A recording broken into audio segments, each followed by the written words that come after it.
নমস্কাৰ সকলোকে স্বাগতম জনাইছো নিমাত ষ্টাডি পইণ্ট চেনেলটোলৈ। আজি আমি এই ভিডিঅ'টোৰ মাধ্যমেৰে BA first semester geography unit 5 জীৱ ভূগোল শীৰ্ষক পাঠৰ সকলোবোৰ মোষ্ট ইম্পৰ্টেণ্ট অতি চমু প্ৰশ্ন উত্তৰ আলোচনা কৰিম। আজিৰ এই ভিডিঅ'টোত আমি যিবোৰ প্ৰশ্ন উত্তৰ আলোচনা কৰিম এইবোৰ প্ৰশ্ন উত্তৰ তোমালোকৰ এক্সামত প্ৰায় আহি থাকে, চ' ভিডিঅ'টো প্লিজ শেষলৈকে চাবা। যদি তুমি এতিয়ালৈকে এই চেনেলটো ছাবস্ক্ৰাইব কৰা নাই তেন্তে প্লিজ চেনেলটো ছাবস্ক্ৰাইব কৰি দিবা আৰু এইটো ভিডিঅ' তোমালোকৰ বন্ধু বান্ধৱী অথবা জিঅ'গ্ৰাফীৰ হোৱাটছআপ গ্ৰুপত শ্বেয়াৰ কৰি দিবা।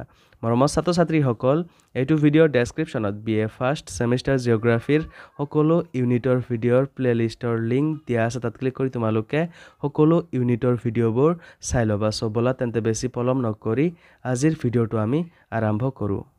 অতি চমু প্ৰশ্ন উত্তৰ। 1 নম্বৰ প্ৰশ্ন, জীৱ ভূগোল বিজ্ঞানৰ কোনটো শাখাৰ অন্তৰ্গত? উত্তৰ, জীৱ ভূগোল বিজ্ঞানৰ প্ৰাকৃতিক ভূগোলৰ অন্তৰ্গত। 2 নম্বৰ প্ৰশ্ন, যজ্ঞ-ভোগ্য বসুন্ধৰা তত্ত্বটো কোনে উদ্ভাৱন কৰিছিল?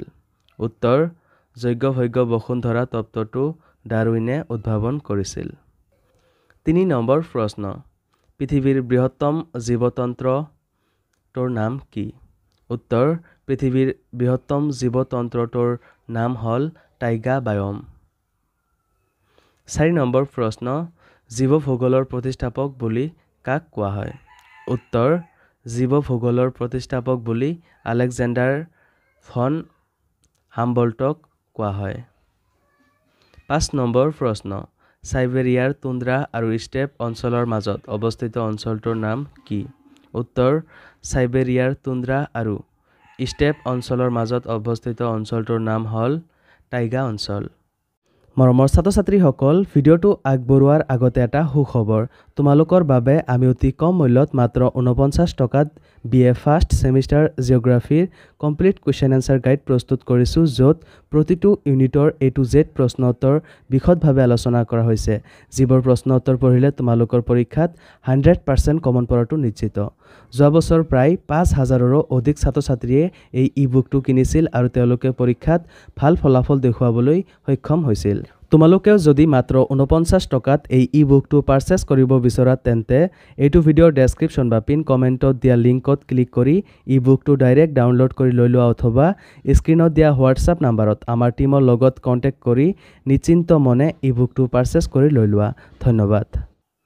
6 নম্বৰ প্ৰশ্ন, জৈৱ বৈচিত্ৰ্য নিৱেশ কাক বোলে? উত্তৰ, সমৃদ্ধিশালী অৱস্থাৰ প্ৰজাতিগত বৈচিত্ৰ্য ধাৰণ কৰা অঞ্চল একোটাক জৈৱ বৈচিত্ৰ্য নিৱেশ বোলে।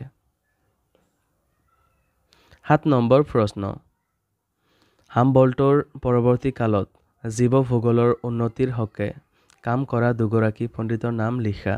উত্তৰ, হামবল্টৰ পৰৱৰ্তী কালত জীৱ ভূগোলৰ উন্নতিৰ হকে কাম কৰা দুগৰাকী পণ্ডিতৰ নাম হ'ল ক. বাৰ্মি আৰু খ. ৰাউনকিয়াৰ।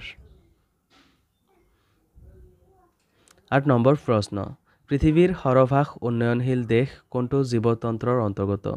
উত্তৰ, পৃথিৱীৰ সৰহভাগ উন্নয়নশীল দেশ মৌচুমী জীৱতন্ত্ৰ বা ক্ৰান্তীয় পৰ্ণপাতী গছৰ অৰণ্য অঞ্চল জীৱতন্ত্ৰৰ অন্তৰ্গত।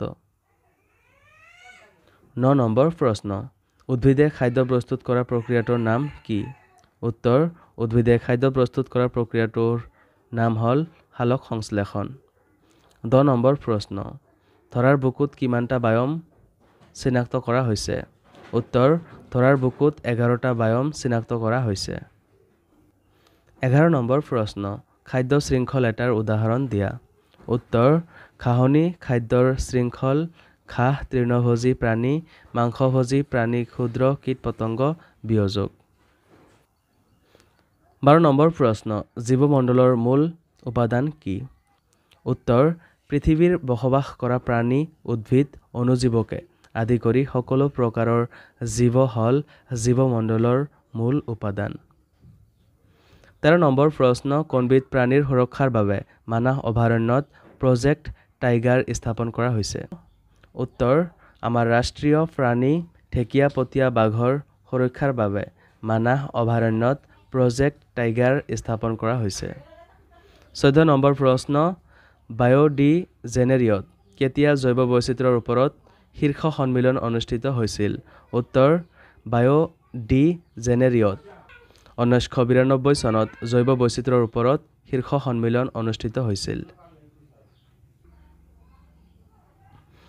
15 নম্বৰ প্ৰশ্ন বায়'ম মানে কি বুজা উত্তৰ সাধাৰণতে একে প্ৰকাৰৰ উদ্ভিদ আৰু একে প্ৰকাৰৰ পানী এক বা ভৌগোলিক অঞ্চলক বায়'ম বা জীৱতন্ত্ৰ বুলি জনা যায় 16 নম্বৰ প্ৰশ্ন পৰিস্থিতিতন্ত্ৰৰ মূল ভাগ দুটাৰ নাম কি উত্তৰ পৰিস্থিতিতন্ত্ৰৰ মূল ভাগ দুটাৰ নাম হ'ল ক জলজ পৰিস্থিতিতন্ত্ৰ আৰু খ স্থলজ পৰিস্থিতিতন্ত্ৰ মৰমৰ ছাত্ৰ-ছাত্ৰীসকল আজিলৈ এইখিনিয়ে তোমালোকক যদি আৰু অধিক প্ৰশ্ন উত্তৰ লাগে অথবা এতিয়ালৈকে মাত্ৰ 49 টকাত BA first semester geography complete question answer গাইডটো পাৰচেজ কৰা নাই তেন্তে এইটো ভিডিঅ'ৰ ডেছক্ৰিপশ্যন বা পিন কমেণ্টত দিয়া লিংকত ক্লিক কৰি ই-বুকটো ডাইৰেক্ট ডাউনলোড কৰি লৈ লোৱা অথবা স্ক্ৰীনত দিয়া হোৱাটছআপ নাম্বাৰত আমাৰ টিমৰ লগত কণ্টেক্ট কৰি নিশ্চিন্ত মনে ই-বুকটো পাৰচেজ কৰি লৈ লোৱা ধন্যবাদ